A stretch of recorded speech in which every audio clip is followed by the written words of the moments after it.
What's up, everyone? So apparently something malfunctioned with this Zoom link and not a lot of people could get in. So I'm just going to be giving this presentation to Abby and Emma.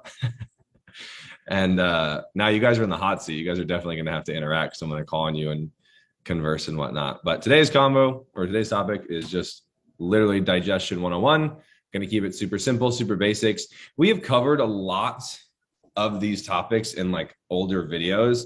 So just going to kind of like summarize them, not try to re-go over topics in depth that we've already gone over, but just able to keep all of the digestion questions in one spot for a video if you want to reference instead of referencing multiple videos. Cool. So let me share my screen. Oops. Sorry, give me 1 second. Is it a coaching collective call if I don't mess up the freaking thing? Cool. You guys see my screen? Sweet. Let's do it. Okay. Digestion 101. So what is digestion as a whole? Digestion is the process of breaking down food by mechanical and enzymatic action in the alimentary canal into the substances that can be used in our body or by the body. This is the actual definition of it. This isn't my own definition. So to simplify it, it's the process of breaking down food. How do we optimize digestion? We optimize digestion by optimizing how the body breaks down food and what foods it's breaking down.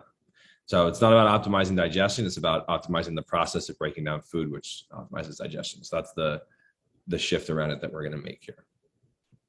A little disclaimer around probiotics and why they sometimes work, sometimes don't. A lot of times you hear, I'm bloated, constipated, can't go to the bathroom, I think I'm just going to pick up a probiotic, right? So what probiotics are is they are essentially like keys that unlock specific doors inside of the gastrointestinal tract. And each strain, there's multiple different strains of probiotics, there's billions of them. The strains have access to unlock these doors to allow things to flow better. However, if the problem that this person is experiencing doesn't lie behind that specific door that those specific strains open, the probiotic is going to be useless. Or sometimes I find that when people take a probiotic, they can actually make their issues worse. Like it can perpetuate the issues further. So they're a great line of defense. I'm not knocking probiotics whatsoever, but are they my immediate action when somebody has digestive issues? No, not necessarily. Context will be everything there. Key points of discussion today: food sources, stress, sleep, meal timing, water, fiber, and movement. Starting off, food sources. Now with food sources, this one's a little tricky. Or I wouldn't say it's tricky, it's just very broad. It's very individual based. And oh, nice, Kenny got in, sweet. I am not a huge fan of the elimination diet, but it does work if somebody's diet is an absolute train wreck, like a low FODMAP, etc. What's up, Kenny? Hi. Do you get the password to work? Yeah, people are struggling out there in these streets. Oh, D got in here too. Cool. People are starting to make their way in. So anyways, we're talking about digestion, guys. Welcome. So this is our very first slide, truly. So food sources is our first pillar that we're talking out. I'm not a huge fan of elimination diet, but it does work if somebody's diet's an absolute train wreck. So if somebody is coming to you and you do their food map and their shit's all over the place, they're eating random things multiple times a day, we can go, okay, let's cut out artificial sugar. Let's cut out this. Let's get them back to a basic diet and then slowly start adding things back in from there. Right? They have their place. Don't get me wrong. But for me, I'm not a fan of just going straight low FODMAP with somebody or just pulling a lot of foods out and eliminating them. If we can kind of take what's working and just tighten the ship a little bit, so to speak.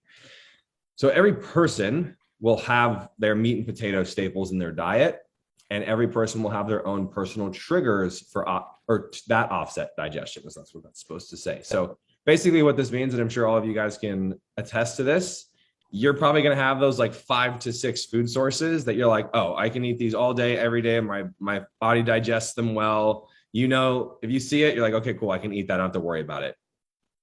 Right? For me, oatmeal is one of my carb sources I could eat Actually, for one of my last bodybuilding shows, I carved up on like 12 cups of oatmeal the day of, and I was chilling. Like no bloat, no nothing. Like I can just eat oatmeal all day and my body digests it. So D's like, what the fuck? Yeah, it was a lot. There's a massive bowl of oatmeal. I crumbled some Pop Tarts in it, and I'm just shoveling in carbs. um, hey, it worked.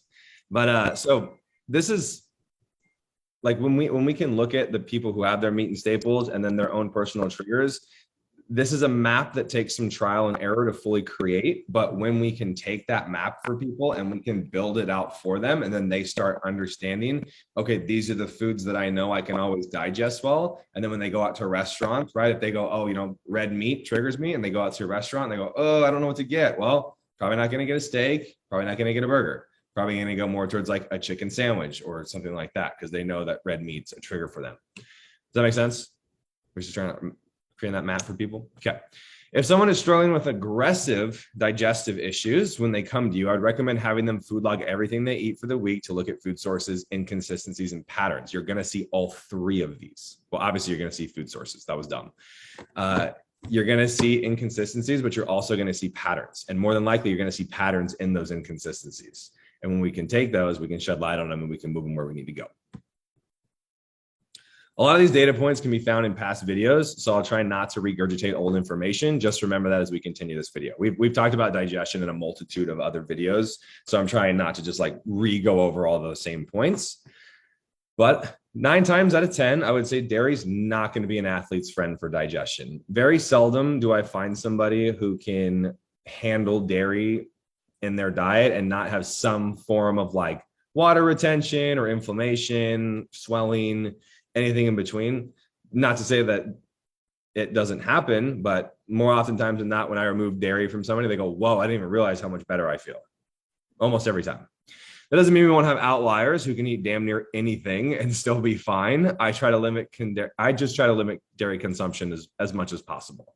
Don't want to demonize it or scare them and be like, you can't have ice cream, because ice cream is fucking awesome. But keeping it to a minimum, typically we're going to see the least amount of digestive side effects, in my opinion. Hydrogenated oils, no fly zone if someone has digestive issues. And we talked about these in, I think it was one of the last videos. Remember, they use hydrogenated oils to chemically enhance the shelf life and structure of food. So what do we think that's doing to the stomach? It's fucking that shit up. And that's the scientific term from it. Fermented foods worked into the diet at 1 serving a day is something that I recommend for almost everybody. And if you guys aren't doing it, try it out. See how you feel. There are a lot of studies to support this aiding in the overall healthier gut bacteria. Just helps the pH of the gut as a whole. Kimchi, kombucha, miso, cheese, but watch dairy intolerances, sauerkraut. Wine is actually a fermented food. Fun fact, ladies, drink it up. Keep in mind, the naturally occurring pre and probiotic in some foods to work in as well. Bananas have pre and probiotics. Onions do. Watch out for SIBO. If somebody has SIBO, onions are a pretty gnarly trigger food for SIBO. Garlic, asparagus, dandelion greens, etc. So those are all foods that you can work in that have pre and probiotics in them. And then you can add in the fermented foods as well. So this is kind of the route I would go first before I actually supplement with a probiotic for somebody. Can we fix it just through their diet first? Great. Remember, the goal with supplements, the most amount of progress with the least amount of use possible. So if we can get this through diet, that's 100% going to be my preferred method there. Food sources continue. So a couple of questions to ask when you're just going over a client form or their diets in general. You don't have to ask them. You can ask yourself. You can just kind of look at these. How many times are they eating out each week? How many times are they consuming alcohol each week? Alcohol is going to be one of those things that triggers people. Like it's gonna trigger digestive issues in everybody. And when you see people who, like your body adapts, right? Your body adjusts to the lifestyle that you're at. Doesn't mean that it's good for you, but if somebody's a partier and they're drinking all the time, eventually their body's gonna stop having a negative response to alcohol. But that doesn't mean that their body is healthy. Their body's just having a negative response overall and it's found homeostasis. The second that they start eating better again and treating their body better again, and they stand away from that stuff, and then they have alcohol, they're going to probably get super bloated. Digestion's going to be off. They're going to retain water. Yes, Emma. Oh, you're being seen right now. Emma feels seen. So yeah, so like I personally have had clients be like, I hate this. If I drink alcohol, I get super bloated. This isn't normal. And I'm like, that's actually extremely normal. This is what your body's supposed to feel like. How consistent are their food sources day to day? How chaotic are their transitions with food sources? This one's huge. So if they eat like salmon and white rice and asparagus all week, and then one night a week they go out and eat a double bacon cheeseburger with a milkshake, yeah, digestion is going to get thrown for a freaking loop. And then they're going to probably be bloated and constipated and have a hard time getting things moving for 3 to 4 days. Getting something thrown off that hard, it does take a good amount of time to come down. So these are the four key points that I think are really important to look at for clients when they're having digestive issues, especially when they're first starting out. Any questions on that? Cool. Yes, alcohol and high consumptions of caffeine are going to cause problems 9 times out of 10. Okay, we already talked about this. I forgot that I wrote this in a slide. But I find high caliber wines to digest well for most, and they're technically a fermented food.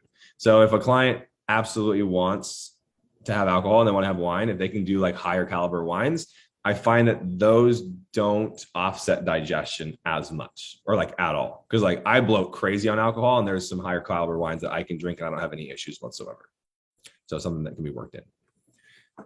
Stress and sleep. I put these two together because they kind of like correlate. Like if you're super stressed, you can't sleep. If you can't sleep, you get more stressed.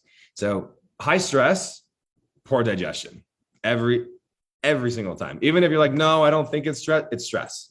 So there's never a time where I don't see high stress affect digestion negatively. And people, and your athletes as well, tend to downplay their level of stress when it comes to their body's unwarranted reactions to it, right? We go, I think it's stress. They go, oh, it's not stress. I'm not that stressed. No, I don't think I'm that stressed. You're stressed. I can see it in your body. Your digestion system is telling us that you're stressed. Have you changed anything else? Well, no. Okay, then what would it be? Oh, I don't know. Maybe I am stressed. Stress can cause a decrease in blood flow and oxygen to the stomach, which can lead to cramping, inflammation, or even an imbalance in gut bacteria. And this can trigger gut issues that are present, like irritable bowel syndrome. So IBS is almost always triggered in people with higher levels of stress, right? Anytime if somebody has IBS and they get stressed out, boom, there's a trigger every single time. And I don't know if anybody here has ever had IBS or dealt with IBS, but shit is not fun. It's not fun when it flares up. It doesn't feel good. Your intestines have a very tight barrier to protect the body from most food-related bacteria. But stress makes the intestinal barrier weaker, and then it allows bacteria to enter the body. It's pretty freaking interesting. So stress is actually weakening the intestinal barrier that is used. And therefore, stress is going to lead to chronic digestive issues every single time. Chronic dieting or elongated time in a dieting phase can contribute to systemic stress being higher. I'm pretty sure like everybody here, you guys have all prepped. If you've been in that point where you're prepping and the digestion starts slowing down and things are feeling stuck and they're not really moving as much and body's stressed. And then we take like 3 days off, no training, no cardio, a little bit higher food. And then by day 2 or 3, it's like, oh, wow, I can go to the bathroom again. So that's exactly what stress mitigation is for. That's why we need to mitigate stress, because eventually those systems start to shut down and there needs to be times of pulling back. Not getting quality sleep will negatively affect the body in almost the exact same way as stress. So we'll touch on both here. Like really, I don't see any differences, because lower sleep is going to cause stress in itself, which is going to cause digestive issues. I typically see 8 to 9 hours as the sweet spot for somebody to have optimized digestive systems. Any more or less, there is usually a lingering issue, even if it's faint. So if people let me finish this first. I also find that if an individual is waking up significantly earlier than what they are used to, even if they go to sleep earlier, the digestion also takes a hit for a day or two, sometimes more. Hi, baby. Think about like if you wake up super early to go travel for the day, and the second you wake up, like your digestion's already messed up, right? By the time you get to the airport, you're like, I already feel like bloated in my stomach. What the heck's going on? So I don't really have like a scientific study to throw on that, but it's something that I've seen for myself, for clients, everybody across the board. But going back to the sleep thing real quick, 8 to 9 hours for me seems to be the sweet spot. If I see somebody around 5 to 6, digestion is going to get bogged down. If I see somebody sleep in longer than 9 hours, if they're sitting there and they sleep for like 11 to 12 hours, they wake up, usually their digestion is going to be bogged down. Because at the end of the day, referring way back to our circadian rhythm video, our bodies are clocks. And if there's something that's inconsistent in that clock, it's going to throw off the rest of the system. Like, is it a little excessive to try to do the exact same thing every single day? Yes, but that's not what we're trying to say here. We're trying to get those consistencies as close together as possible that's realistic for the person. Because whether we want to think that it's unrealistic or not, like your body's like, well, here I am then. You know, if you don't want to give it to me, then I'm not going to give it back to you. So referring to our last video of adrenal fatigue, I feel like I had another bullet point here and it's gone. But make sure you're sitting in a calm environment and not rush to get the meal in. Sit down, turn on music, take your time chewing your food, and try to be present. Just touch on this, right? One of the main stresses for people is time management. Always feeling rushed, feeling like you can't stop for anything because you have to get this, and this done. Really long to-do lists, things like that. It's going to throw off digestion. It's going to throw off your body's ability to break down that meal. And then going back a slide, that intestinal wall is starting to lose integrity. Then bacteria goes into the gut, and then the whole gut flora is off from stress and this bad bacteria getting into your gut. So it just becomes this cycle of your gut getting its shit rocked, literally. Moving on to meal timing. This one is important, a lot more important than people think. The time in which we eat and the time in which we eat certain foods has a larger effect on our digestion than most people give credit to. We've touched before about fats, fiber being slower digesting and thus causing the meal to digest slower as a whole. So having a high fat fiber meal right before elongated periods of no movement will cause this meal to sit for a very, very, very long time. Before bed, we can see this carry over into the next morning with bloat and an aversion to eating in the morning. So I'm sure everybody here has experienced this. You just eat a massive meal before bed, or like you go out for a free meal and then you go to bed and you wake up in the morning, you're super bloated, and then you push breakfast back like 3-4 hours, and then your digestion's off the whole day because you're not consistent with your eating. Just rinse and repeat. Okay. And then for others in general, without this aside, pushing breakfast back too long can also cause digestive issues for the rest of the day. So if somebody's used to eating, like I have to set a timer because I'll just work. If I don't eat my first little bit of breakfast right around 8:15, my digestion's a little off for the rest of the day. So finding that sweet spot for yourself, but also finding that sweet spot for your clients of like, hey, you know that if you don't eat at this time in the morning, there's going to be a slight access tilt in the digestive system.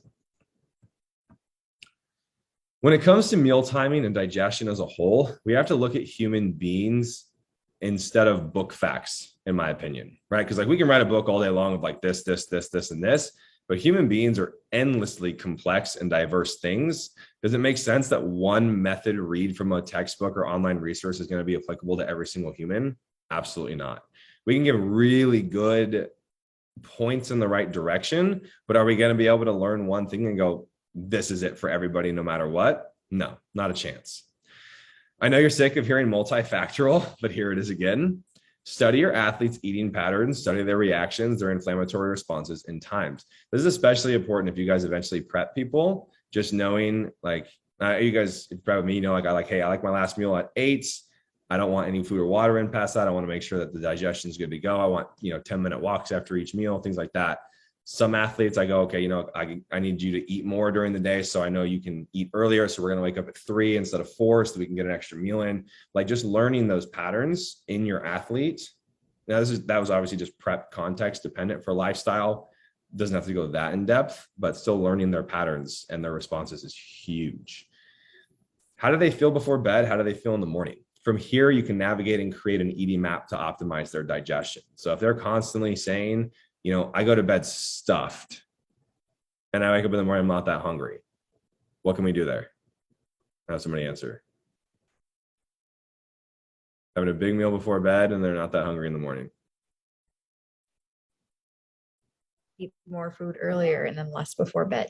Super simple, right on the money, D.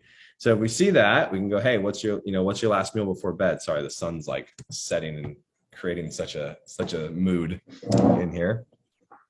But yeah, so we can just look at the client. We can go, okay, your meal before bed is 900 calories and your breakfast is 200 calories. So why don't we shift 400 of those calories at night for breakfast and then see how you feel before bed? And they go, oh, wow, I feel amazing.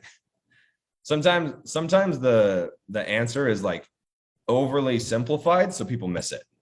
Yeah, 9 times out of 10, the answer is so simple in front of us that we overlook it. Doesn't have anything to do with us, but it's just like how the human brain works. Meal timing continued. 4 meals a day I found works really well when I have an athlete's higher end of the food scale.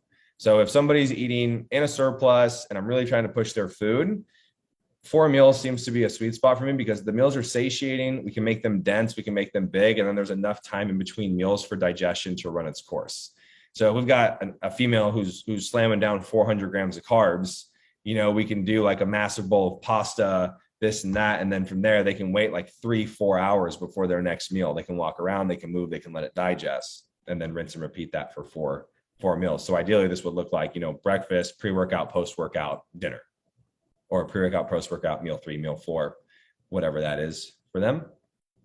5 meals a day, I find works better, and I use that word very loosely, more baseline calories or lower. So eating at maintenance or further into a deficit, I find that 5 meals tends to work a little bit better for the individual with their overall digestion and even their energy levels. But this will vary. It's completely based off of the individual. I love 5 meals a day, whether I'm bulking or cutting. It works well for me, but there's times and seasons where I just do 4 meals a day for a long time, and I love it. Rarely do I see 6 meals work or 3 meals and 2 snacks, right? That was like the big thing in the personal training textbooks like 10 years. Oh my God, 10 years ago. Like 10 years ago. I don't know if that's still them in the books, but it was like, meal 1, then snack, meal 2, then snack, then meal 3. And here's the thing, at the end of the day, human beings are not meant to snack. We're not meant to just constantly snack throughout the day. We're meant to have meals, use the energy, refuel, use the energy. We're not cows. We don't graze, basically. Not meant to graze. Water, the essence of life. Water is super important for digestion. Water helps create saliva. And like we talked about in the adrenal fatigue video, saliva contains enzymes that we use to break down solid foods. Water is crucial. This is supposed to be alleviation, not elevation. Water is crucial for the alleviation of constipation because it helps soften your stool. I don't cut water with any of my athletes, but if you guys have ever had bouts where you don't drink a lot of water, it's really hard to go to the bathroom, and usually stool is really hard. It's like dried out almost, right? Makes sense. Not a lot of water, not a lot of things to soften it with. So when we see an individual fully or even partially dehydrated, it's very common to see constipation or bloat present. That's why I'm always going to have water a gallon. Any individual ever, they're never going to drink less than a gallon of water ever. I don't think anybody should ever drink less than a gallon of water. Most athletes, I think 1.5 gallons is usually going to be better. Timing of water around meals can also play a key role. So my stance on this has changed over the years because I've seen both sides of this approach work for different people. One that I use more is no water around meals and water consciously, let me read this one first. No water around meals and water consciously with meals can both be used to improve digestion. I cannot say I've developed a foolproof way to know which one to try. So I say you can try both for 3 to 4 days and assess which one improves the person's digestion better. So the number 1 is no water 10 to 15 minutes before the meal. Eat the meal, wait about another 10 to 15 minutes, and then drink water. There's one that I use very commonly with athletes who have the digestive issues.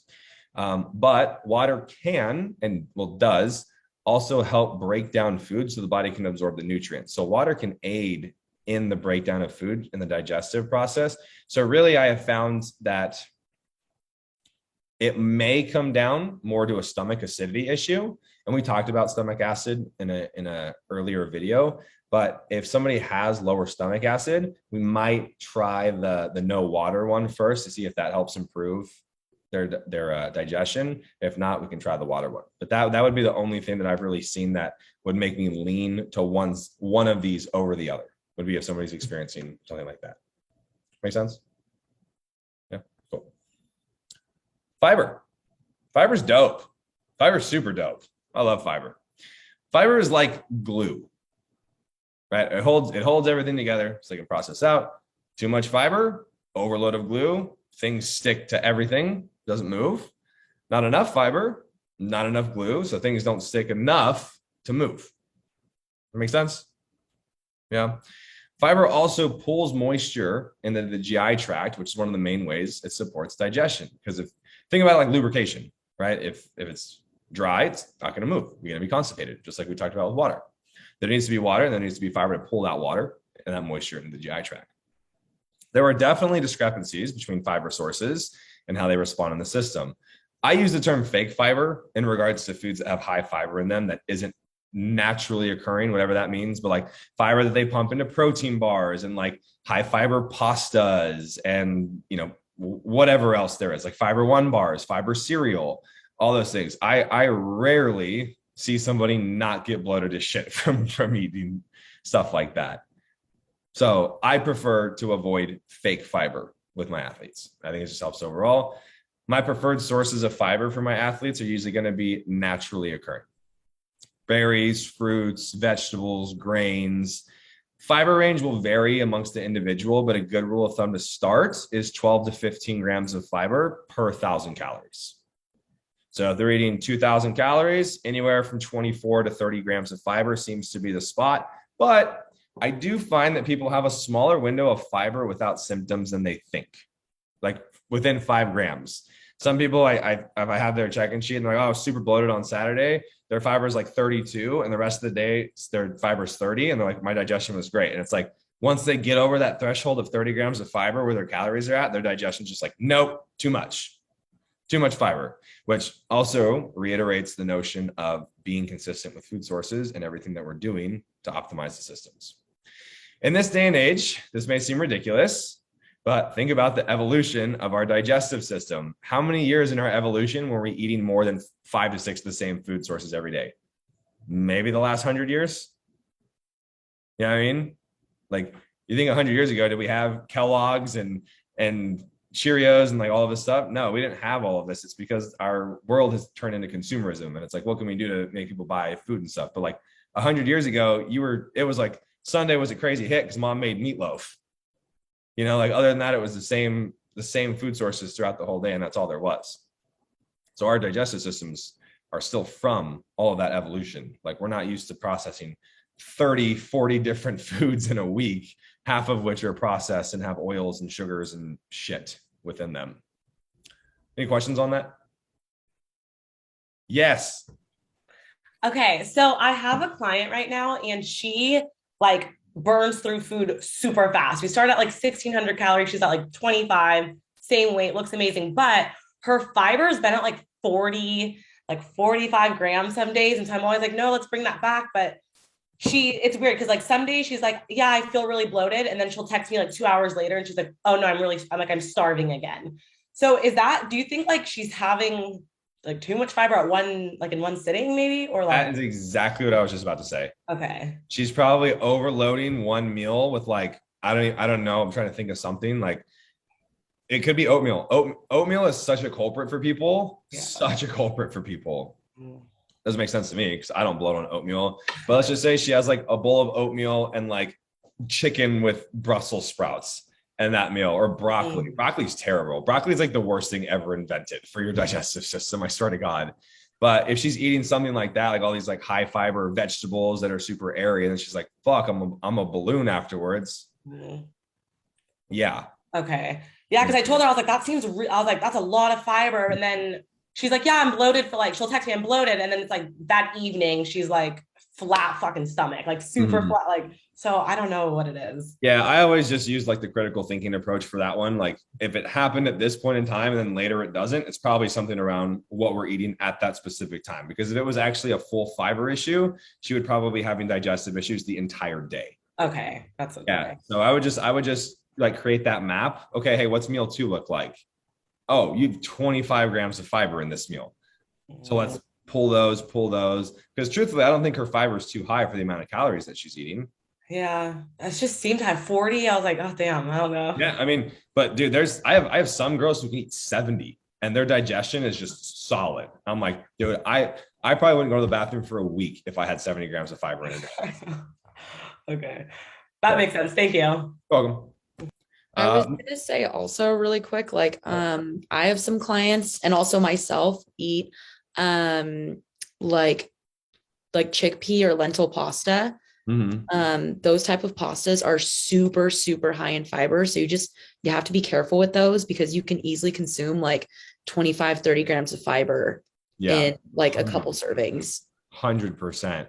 I used to eat like the black fiber pasta, or what is it? Like the black something pasta. It was super good, but it was like vegan.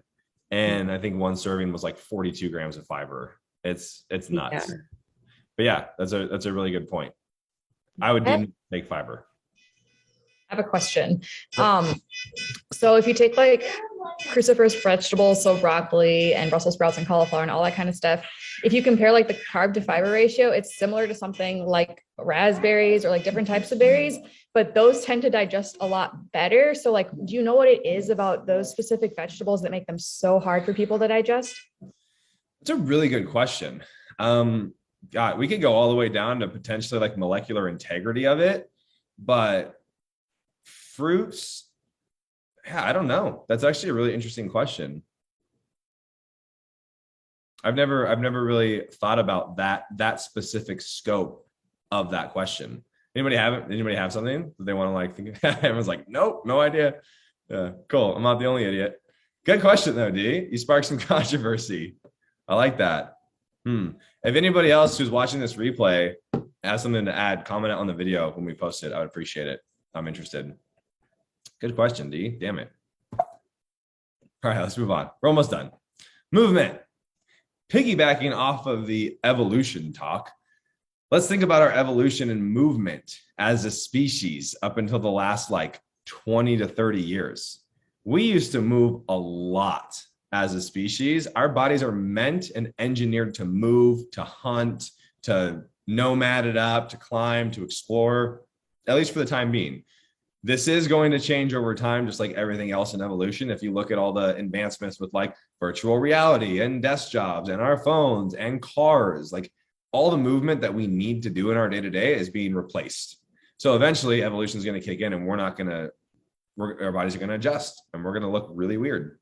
We're going to look really weird, but we need to move. Like our bodies are meant to move right now. If you want digestion to optimize, you need to move. You need to embody. You need to like, I'm super big on like embodiment exercises, like yoga, dancing, jumping around, using a trampoline to get peristaliosis. What is it? Somebody say it. I can't say it. You know what I'm talking about? It's like helping the digestive tract. Anyways, like jumping on a little trampoline to help with the digestion. I literally can't think of the word for it right now. We'll touch back. So anyways, after our stress reduction around meals, right? Sitting down, breathing, making ourselves parasympathetic. I prefer if possible for the athlete to go on a 10 to 15 walk after each meal and just continuing in that reduced stress state. So if they can eat their meal, chill, calm, have that music on, and then from there they can get up and go on a 10, 15 minute walk. Keep the music in their ears, go outside, breathe a bit. That is probably going to be the number one way to optimize digestion and circulation. Because lack of movement is lack of circulation. And we need blood to circulate into the GI tract and the gut in order to aid in the digestive process. Blood is huge there. When you eat a meal, the body starts pushing blood into the gut to help.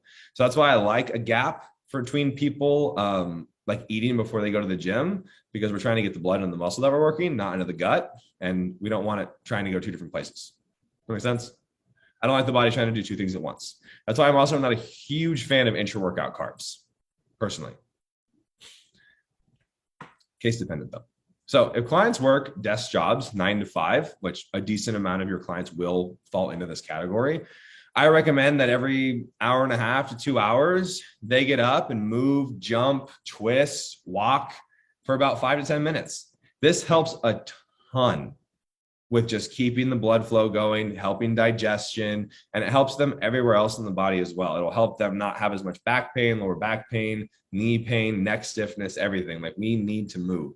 And especially like I do the same thing for clients if they're driving on road trips or if they're driving to a show. Every hour and a half, I want them to get out and walk 15 to 20 minutes, move, stretch their arms, twist, let their body just kind of shake it out and get the circulation going. So much benefit there. On the flip side of this, too much movement can sometimes have negative effects on digestion, I've observed. Think someone getting, 20K plus steps a day, then they go train, then they do their cardio. It's too much. Their body gets stressed and then things don't flow or relax. They get into a sympathetic state, stress response. Remember that the parasympathetic nervous system is our rest and digest system. So the more we can favor the parasympathetic nervous system to reign dominant, the better we optimize digestion, sleep, recovery, et cetera, which all play a cumulative role in each other. If digestion's good, sleep's good, recovery's good, right there, they all kind of are attached to each other and they flow together. Any questions, comments, or expansions? Sorry, can you go over one more time why you said that you're not a huge fan of intra-workout carbs? Just because whenever you eat something, you get blood, like your body starts pushing blood into the gut to help digest them. And when we're training a muscle, we're also trying to get blood into that muscle. So there's two things happening at the same time. Now, it's not going to be as aggressive because intra-workout carbs are usually very fast digesting. There's not a ton there. It's not like I'm super against intra-workout carbs because of this. It's just for 99% of the time, I would rather, if we're going to do intra-workout carbs, I'd rather probably 90% of that intra-workout carb be drinking like as we get to the gym. Like if somebody's going to drink a Gatorade through their workout, I'd rather you like drinking it in the car to the gym and finish it like right when you get there. Okay. That would be my preferred because you're going to get all the benefits. It's going to have a little bit of time to digest as you're warming up and you're not trying to digest and utilize food as you're also training at the same time. So I prefer intra-workout carbs to be like very close pre-workout carbs, basically. Mm-hmm. Yeah. Any other questions, comments around digestion? This one's like really specific. But have you found there's like that there is a certain like good fat or fiber like ratio in terms of like show day? Is it like don't do any fiber, like let's just do fast digesting food and kind of like catch up on fiber later in the week? Or like have you just found something that works good? So you're talking like for show day for competitors? Yeah, I'm usually going to keep fiber pretty much out. I want to keep all stress out of the GI tract whatsoever. So usually for me, show day, fiber is non-existent. The day before the show, I'm probably keeping fiber at like bare minimum. Like I would say like 20 grams max, maybe a little bit lower. This water is going to be super high. They're going to be flushing. Yeah, but I like to really the day before the show and the day of the show, I have to keep fiber pretty darn low and pretty much none on a show day. Okay. Thank you. You're welcome. Anything else, fam? Yeah, I have one more question. Sorry. Hit it. That's why we're here. Okay, so in terms of digestion, so have you ever heard of like if you have like 8 ounces of caffeine, it basically like cancels out having like 8 ounces of water? Have you heard that before? Just from like the dehydration that happens from caffeine. Yeah. I haven't personally heard of like that specific rate, like a 1-to-1 ratio with it. I think that's a little excessive. Yeah. Yeah. If somebody is drinking a lot of caffeine, I definitely either pull their caffeine or raise their water up to meet it. I mean, you guys know me with caffeine. I'm like, get that shit down. But yeah, if they're not drinking a lot of water and they're drinking a lot of caffeine, they're usually going to have digestive issues because they're going to dehydrate, which is going to constipate, and they're going to stress themselves out, which is also going to constipate. Okay. Yeah. So I actually don't know if it's a true 1-to-1 ratio like that. I'm going to write that down actually, because that'd be really interesting to look up. Also, fun fact for you guys, I literally just got a text confirmation from Jason right now. Jason's going to run a class next week for us. Jason Theobald's going to head a discussion next week in Coaching Collective. So that'll be fun. You guys have any specific topics you want to hear from him? I was thinking he can go over either PCOS or maybe a SIBO or go over the GI map, something. What do you think? All the above. All of it. Jason, can you give a 3-hour masterclass, please? Yeah. Okay, cool. Any other questions? Sweet. You guys are rock stars. Catch you on the next one. Jason will be hosting. I'm excited. All right, guys. Peace.